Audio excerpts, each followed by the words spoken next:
Good morning, internets. It is Monday, and I am on my way to work at My Vegas Magazine and feeling really good about it. You may notice that I am not in Molly the Mazda, and I am not in Alessandro the Volt. He's still in the shop, which is a total drag. I am now in a rental car. That's right. I am also not in Rob's manual transmission hatchback. And the reason for that is during the lesson, I was afflicted with searing pain in my left knee, my clutch leg, and it just doesn't seem like something that I can or should do for any length of time. Again, I imagine I'm going to get a whole bunch of angry internet comments making fun of me for being a chick who can't work a manual transmission. But hey, man, I got no meniscus in that knee and a bunch of other stuff in there that's missing. Yeah, all right, so the knee pain makes me a little cranky. Get me slipping with the language. But it just wasn't feasible to take the accent, which is good, because if I did take the accent, that would put Rob on the motorcycle, which he doesn't mind doing and would absolutely do for me, I have no doubt. He was pretty insistent on that fact. But it has been 115, 118 degrees every day, and those are not ideal, she says, as a couple people go by in a motorcycle. Those are not ideal conditions under which to operate a motorcycle as your sole form of transportation. I would worry about him in that heat, so I'm glad we're not doing that. And then here I am driving a Kia Soul. What can I say about it so far? So I like the seating position a lot. I'm exactly upright. It's like sitting at a dining room table. It is just, my feet are not like way out in front of me, which is nice when you do have the knee problems that I have. You don't want your legs kicked out super far with your knee all the way extended while you're trying to operate pedals. It's less fun than you might guess. I do like being a little bit higher up in the road, like for visibility reasons. This is one of those little crossover jobbies. It's not a sedan, because it's not remotely shaped like one, and the cargo compartment and the passenger compartment are all one compartment, so not a sedan. It's not an SUV either. I don't think there's any sport utility features to this thing. It's one of those little crossover jobbies, and I can see why they are growing in popularity. This is a perfectly comfortable car to operate. Looking at the cargo options in the back and the way the seats fold down and stuff, I have most of the same options that I would have in Alessandro, honestly, if not more, because this feels bigger. I'm positive this car is bigger. And I don't know, it's very comfortable. Merging onto the freeway just now, before the start of the video, I was less than impressed, less than enthused with this thing. It makes no power.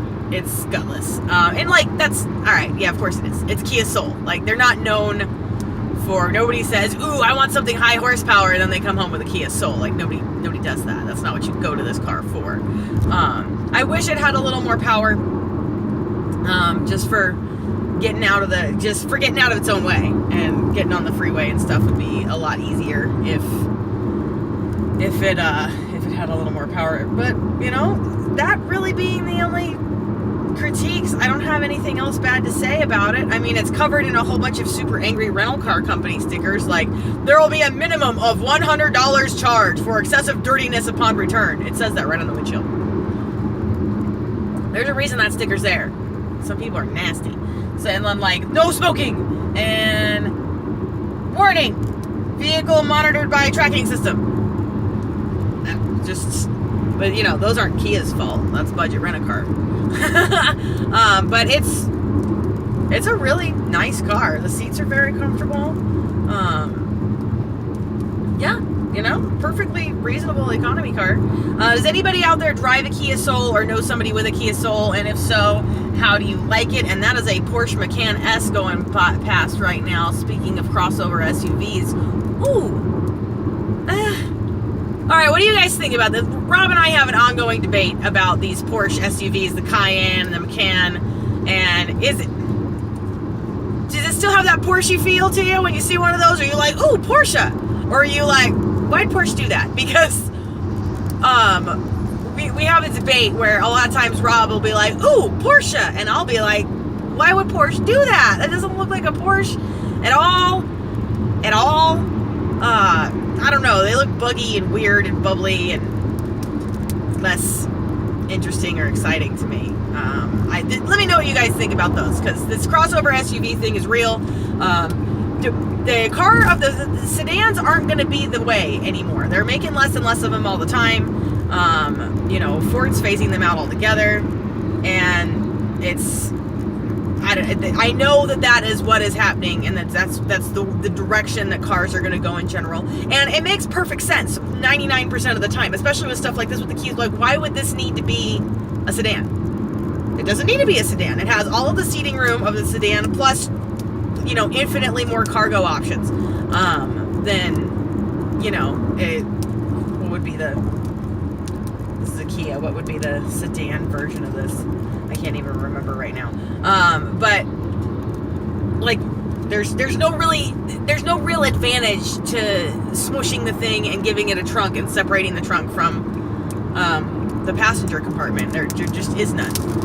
Wow, car getting pelted by sand from this giant sand truck that I'm driving past right now. Woo! Good thing it's a rental. Not messing up my paint or wax.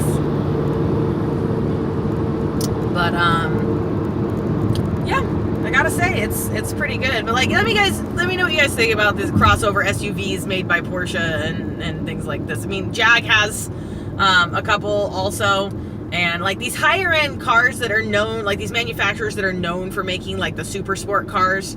I mean, the Macan is made by the same people that made the GT3 RS. Like, that's the same. They have the same badge, and that's weird to me.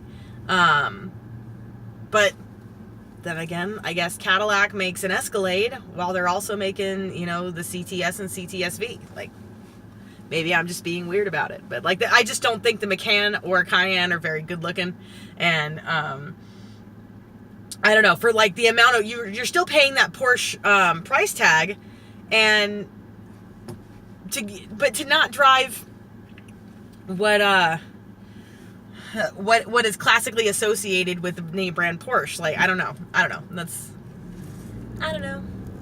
I think it's a little weird. Not super into them, but I am interested in what other people have to say and what other people think. The Macans and the Cayennes here, I see them a lot, mostly parked in front of shopping malls, because it's completely a mall crawler. Same places I see like Range Rovers and Land Rovers out here. We see like that's where they're gonna be. I mean, there's even a couple of brutes around town. Those big 6-wheeled monsters, I think, is what those are. And when you see them, they're parked at the mall. They just really don't get used for anything sporty or utilitarian. So I don't know what the reason is for having the sport ute.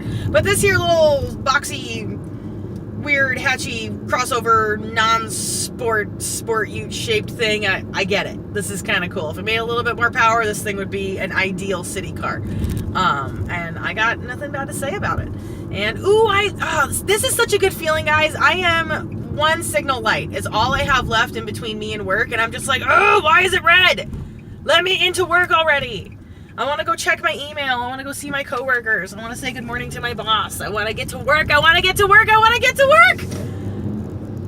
I love that feeling. I love my Vegas so much. I'm so excited for all the cool stuff we're doing. It's good stuff, guys. And that's my update and my ramble. I was unable to master the manual transmission due to physical limitations, and in order to make myself feel better about it, I changed my hair, because that's how I cope with things. And here I am in a rented Kia Soul. So y'all let me know what you think about it in the comments. I'm going to keep those vlogs coming this week, and I think that's going to just about do it for me today, guys. Thank you so much for watching. If this is your first time on the channel, please consider subscribing right over here. Here's some other things I think you'll enjoy right down here. My name is Katherine. This is EVs of Nevada. Please remember to like, subscribe, and smile. I'm at work!